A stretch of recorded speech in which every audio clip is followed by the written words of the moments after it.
The state of California wants to give you hundreds of thousands of dollars to help you buy your first home. And the best part is that none of that is clickbait. It's actually true. They want to. They can't yet, but they want to. And it really is hundreds of thousands of dollars in some cases. This could be a huge deal for first-time homebuyers in California. I'm Mike with Super Loans at MLS 237341, and we're going to go over all the details. Well, the details that we have for now, anyway. In this year's California state budget proposal, there's something called the California Dream for All program. This inclusion is aimed squarely at helping, in a big way, first-time homebuyers purchase their first house in the state of California, and it's by tossing gobs of money into the transaction for assistance. Now, there is a give-take here. It is a two-way road. They will be getting something in return, but this is going to help a lot. And drastic measures like this probably come from the fact that California's homeownership rate is the second lowest in the nation, behind only New York. And I think they're trying to fix that little by little, creating new homeowners in a state that many view as just completely unaffordable. I mean, let's be honest here. The median home price for a single family home in California currently sits at $786,000. With your median home hovering just over $750,000, it wouldn't surprise me if this is just completely unaffordable for the majority of us out there. Yeah, us, me included. It's crazy expensive to live here.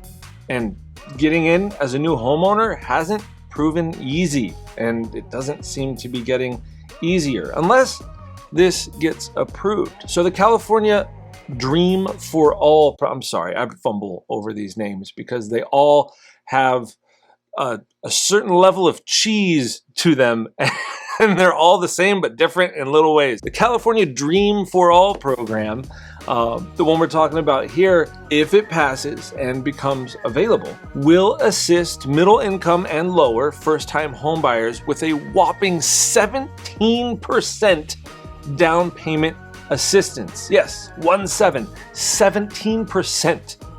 I mean, depending on the price of the home, we're looking at hundreds of thousands of dollars here.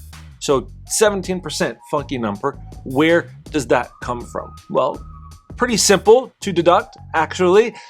You only need 3% down to buy a house. The 20% down requirement is a myth that has been dispelled for decades now.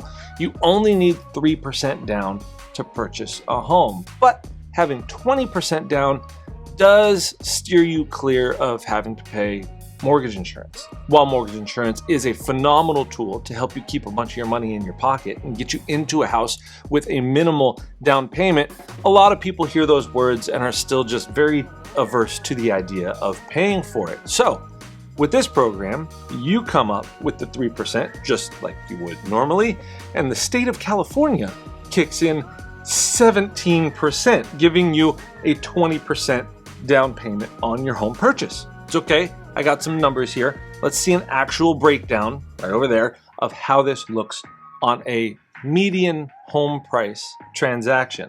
So you have a $786,000 purchase price. Your 3% down payment comes to $24,000. That's what you contribute. The state of California sweeps in with 17% more. That totals $134,000 of down payment added to your transaction, which means your mortgage loan, your first mortgage, most likely a conventional loan, that's what most people use when they're buying homes, it's only a loan for $629,000. Not only does that $629,000 mortgage amount avoid mortgage insurance, so your monthly payments are lower, it's obviously $130,000+ lower than your mortgage amount would have been without this program in effect. So that's going to drop your payments by quite a lot. And I think the aim for this program is to drop those payments enough not necessarily to make homeownership more convenient for the people who can already afford it, but to bring homeownership into the realm of possibility for the people who wouldn't be able to afford that payment otherwise. All of a sudden, homeownership is an option where it wasn't before. Now you might be thinking, come on, Mike, this is from the government. There's got to be a catch. They're not just going to give you 130 grand and tell you to ride off into the sunset, right? No, they're not. They are going to get something in return for the 17% that they put into that home purchase. And what they get in return is 17% ownership of your home.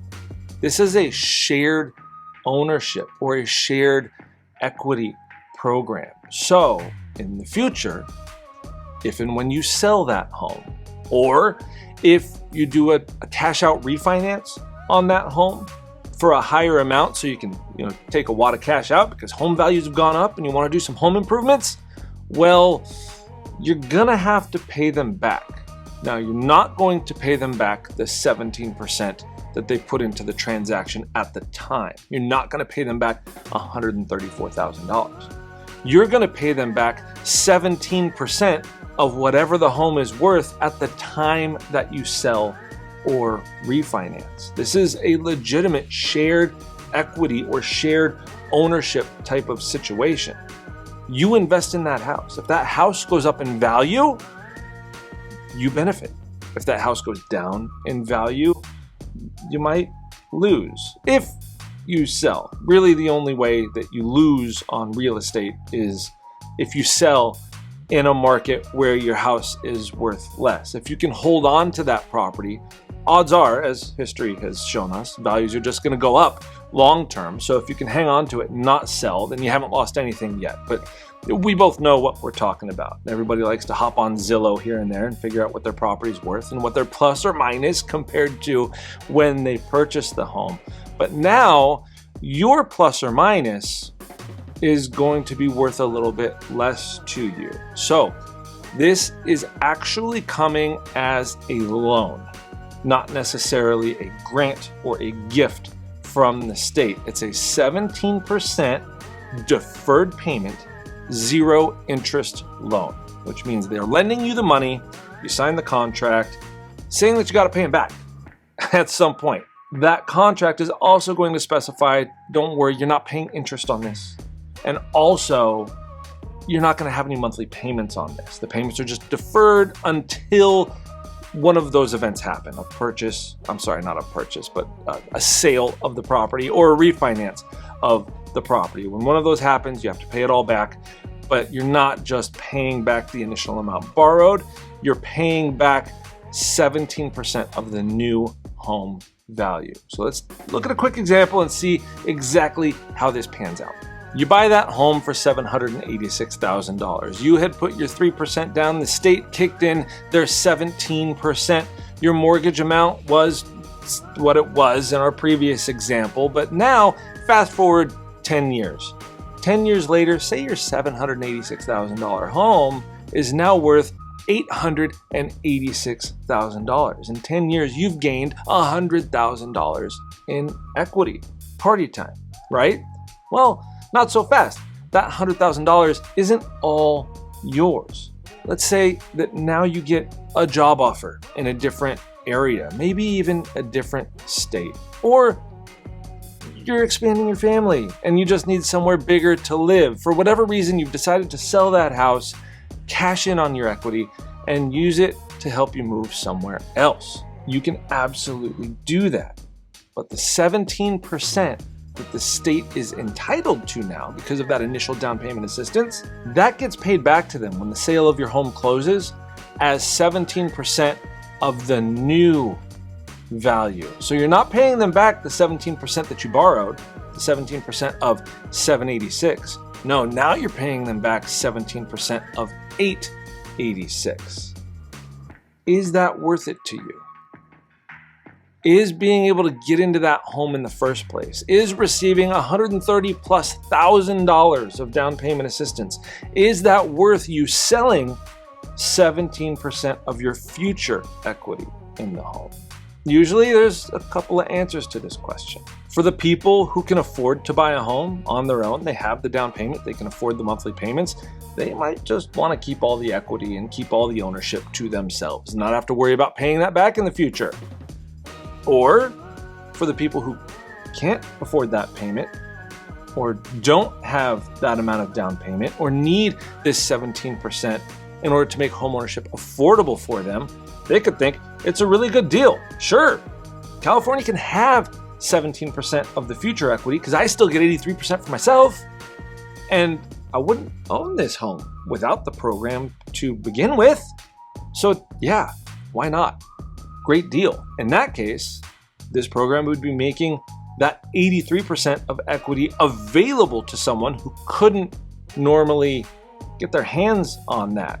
So, classic saying, 83% of something is a whole lot better than 100% of nothing. I've seen some mixed reviews about this program. I can see how it's going to help a lot of home buyers. How many home buyers? I'm glad you asked, because they actually gave us some targets of how many people that they're looking to help through this thing. As it's currently proposed, this program would be funded through issuing revenue bonds of $1 billion with a B dollars a year for the next 10 years. So $1 billion a year in funding for the next 10 years, plus when they get paid back, on the back end, when somebody refinances to take cash out or sells their property, the money that they make on this program, that extra equity that they share with you, any of that money will go back into reinvesting into the program as well. So $1 billion plus any profits from the equity, minus some servicing fees for the people who are actually administrating the program, would allow them to help a target goal of roughly 7,700 first-time buyers per year. 7,700. That sounds amazing. But there was over 530,000 homes sold in California just in 2021. So when you look in the grand scheme of things, they're looking to help about 1.5% of buyers. Now, to qualify, you do have to be a first-time home buyer. Typical definition of that is somebody who hasn't owned a property in the last 3 years. If you haven't, you'd qualify as a first-time home buyer. It also says that they're trying to help first-time home buyers of middle income or lower, compared to the area median. In this case, it would be California, and they would drill down to your specific zip code or county. The limit on this is that anybody could qualify as long as they make 150% or less of the area median income for the area they're purchasing a home in. Quick question for you. Pop your answer in the comment down below, because I'm not sure what to think of this. When they say they're targeting middle income earners and lower, if somebody makes a full 50% more than the area median for where they are they still a middle income earner? How would you define that? I'm curious. I just want to see what you think. So anyways, like we talk about a lot, especially in the many recent videos that I've made about the Biden programs and the first-time homebuyer initiatives that have been proposed on a federal level, feel like a broken record, but I gotta say, this program is not yet available. It is only proposed, and there's no way that anybody can actually go out and apply for it or obtain it right now. But the good thing is that it's a state program, not a federal program, so things can move a little more quickly, and it's proposed in the state budget, not as a law. So again, the odds of this thing getting passed, I don't know, that might make them a little better, might make them a little worse. Politics and state government is not my expertise. For those of you out there who that is their expertise, let us know.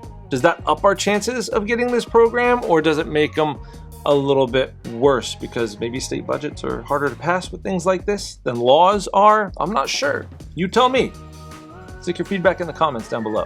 And for all of you out there who are ready to buy your first home right now, don't worry about waiting on all of this stuff. It's still proposed. We don't know that we're going to get it. Nothing is guaranteed. So if you're waiting for one of these programs, you might be missing out on an excellent purchase opportunity that's right in front of your face. So if you want to get pre-approved now, just so you can cut out the mess, have your pre-approval, and go house hunting for real, so you're ready to put in an offer whenever you find that house you fall in love with, head over to superloans.com and click on Buy a Home. It's a 2-minute application, and one of our mortgage experts will be in contact with you in no time. Again, Mike Ferrasi for Super Loans, NMLS 237341. Thank you for being here. You know we appreciate you. Like, subscribe, and share this video with anybody who you think could get some value out of it, and we'll talk to you next time.